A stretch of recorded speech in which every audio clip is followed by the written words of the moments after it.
All that a researcher has to do is get on the phone to Charles River and order some more research animals, and they'll be there within a week.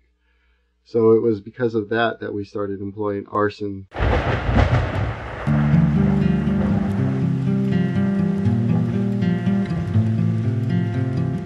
I do believe in the here and now that animals must be rescued, must, have their pain alleviated. I mean, if, for example, there was, I don't know, an adult abusing a child, we would remove that child. We wouldn't accept any reasons or excuses for that.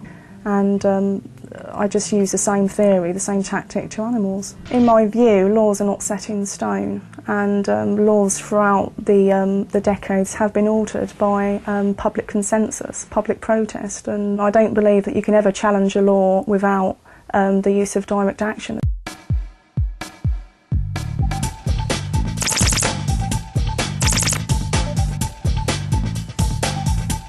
In the mid-1990s, I was part of an operation against an abattoir, a slaughterhouse in the west side of the country, which involved firebombing of 12 vehicles, including delivery vans and individual cars.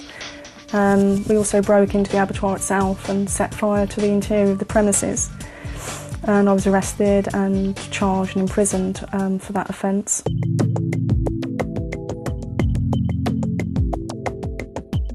If you're doing arson, you have to be very careful to minimise all the risks associated.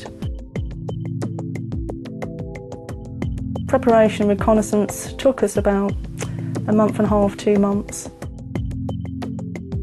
A lot of surveillance had to be done on the place to ascertain there'd be no humans or animals in the area. It's very easy to prevent human fatalities when carrying out direct action. So we checked the interior and exterior doors, the roofs, possible places of entry and exit. For every direct action that has ever been taken, there are probably half a dozen that were not taken because of the threat to human or animal life. We deliberately created fuses that would ignite while we were still there, so we had an element of control over the situation before we left. In this case, the implications of actually rescuing farm animals is immense, simply because of where to put them, if nothing else. But if you close the slaughterhouse down, and you would do for a few months at least, and their premiums shoot up through the roof, and so it becomes much more of an expensive business. So the profit they're making from killing animals in the first place can either be tempered or sometimes countered by economic sabotage. So the money they're making from animals is no longer cost effective. So in that respect, damage was done, and so I consider that a successful operation.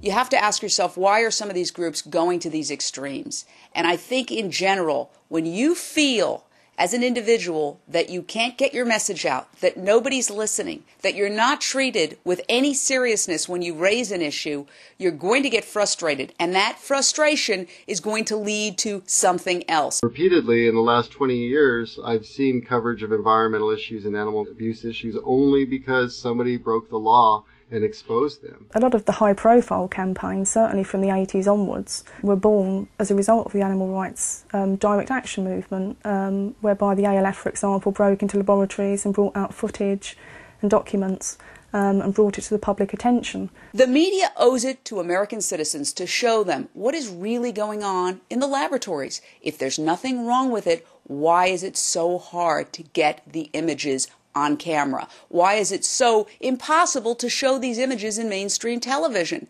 If there's nothing wrong with it, what are they hiding? When you drive by UCLA or Cedars-Sinai, those pretty walls there and the lawns, behind that, the horrors do take place. It's very interesting when you arrive at any facility or a particular location where animals are being exploited for any reason, whether it's in entertainment or for the production of Premarin or for food or testing. People are immediately suspicious when a new person arrives, and they generally do question. I was certainly asked when I worked in a laboratory if I was an animal rights activist, and it actually came out more like a statement. We know you're an animal rights activist. And I think that's just commonplace. People know that they have to be careful in letting their little dirty secret out because people are watching.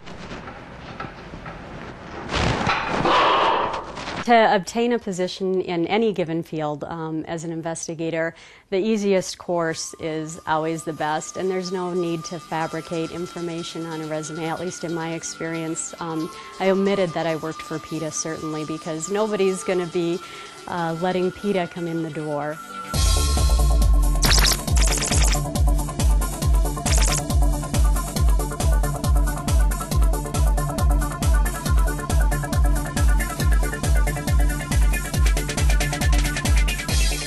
I believe my title was an associate technician when I was hired, and I had access to all the animals in the lab for the most part, and did a lot of cage cleaning, and it really didn't take very long before I was helping to hold the animals for dosing and restrain them for some of the more painful, terrible procedures. Do you want to grab the front end, I'll grab the back end? That's what we did yesterday. Testing methods are sort of confined to a handful of well-known tests. Oral gavage, where a tube is shoved down a throat. Nasal gastral, where the tube is shoved up into the nose. And dermabrasion test is applied on top of the animal's skin after it's been shaved and abraded. Substances can be put into the eyes, up the rectum, into the vagina, injected intravenously, and inhaled. And some of the worst tests to see are soft, fluffy little white rats that are shoved into containers the size of a hairspray can, and they're left just hanging there, sometimes for more than a day, inhaling some toxic substance. I used to inspect laboratories for the government in the United States, and I can tell anyone who has any doubts at all that in some of the best laboratories I went into, I found beagles with their intestines on the floor left overnight when a surgical wound had become open. I found animals who had puppies stuck in their birth canal and had been left there to die. I found chimpanzees, infants, kept in cages so small that they couldn't even extend their arms over their heads. And those were in whitewashed, walled rooms with not a thing for them ever to see or do. So I also know, because I have spoken to so many scientists, so many researchers, so many physicians, that animal research is just a big business, and that unless you tap someone on the shoulder and say, look lad, you've been doing this for 14 years, you haven't discovered anything, time to look at something more modern and up to date than force-feeding an animal, they'll carry right on doing it. Some of the substances that we were dosing animals with had name brands written on them already. We all knew a bunch of people who were already taking these products and drugs and had been for a number of years. So what's up with the animal testing going on now when we have people that are already taking these drugs? While there were so many animals that I wish that I could have gotten out that I really got close to during my 8 months there, if I could have saved anybody, boy, I wish I could have saved James.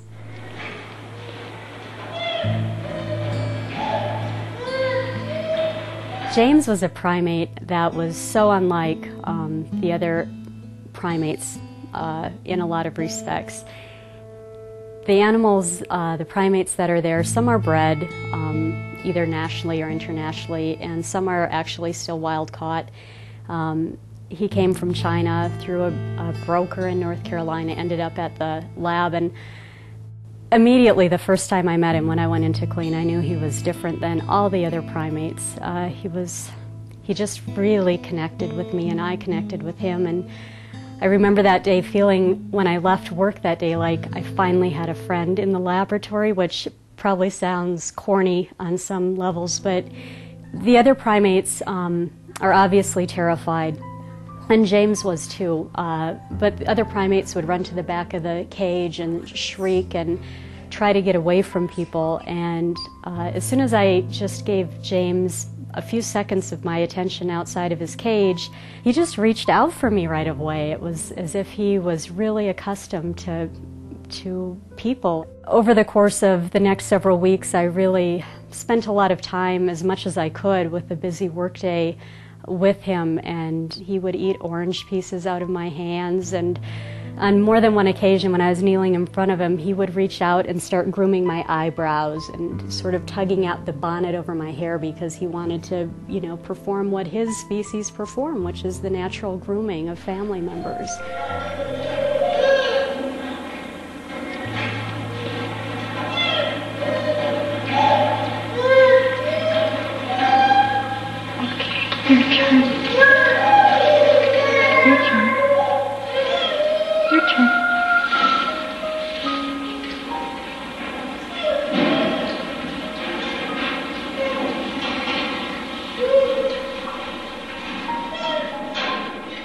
His behavior changed so radically when the testing started. When he was first acclimated to the ECG ward, he became much more submissive and fearful, and as the weeks progressed, it was harder and harder to get him to even focus on me. He would be sort of scattered and looking around at different things, because certainly I was a person that compromised his trust after that point. I looked like every other technician who came in and did terrible things to him. But when I see him, it is striking to me how profound this relationship was with this little guy. And while there were so many animals that I wish I could have gotten out,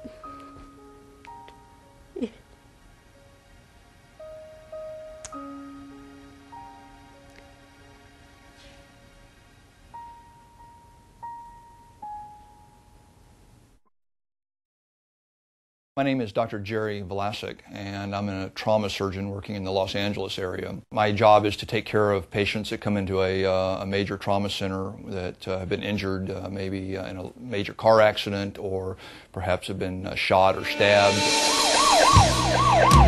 As a physician practicing on the front lines in the trauma centers of Los Angeles, I can tell you that I see a lot of suffering every day. I see people suffering from their injuries, I see people suffering from diseases, and it makes me more acutely aware of other suffering because animals suffer very much like human beings do. That said, I did do animal research for a year, experimented primarily on dogs.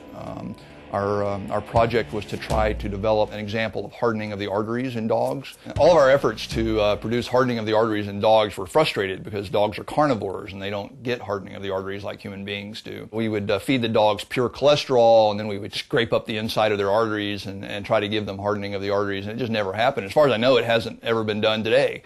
So that was basically a year of laboratory research in my mind that was wasted. The vast majority of all animal research is never, ever useful for treating human health issues. Will never be useful because it simply doesn't apply. The physiology is so different in animals from human beings. We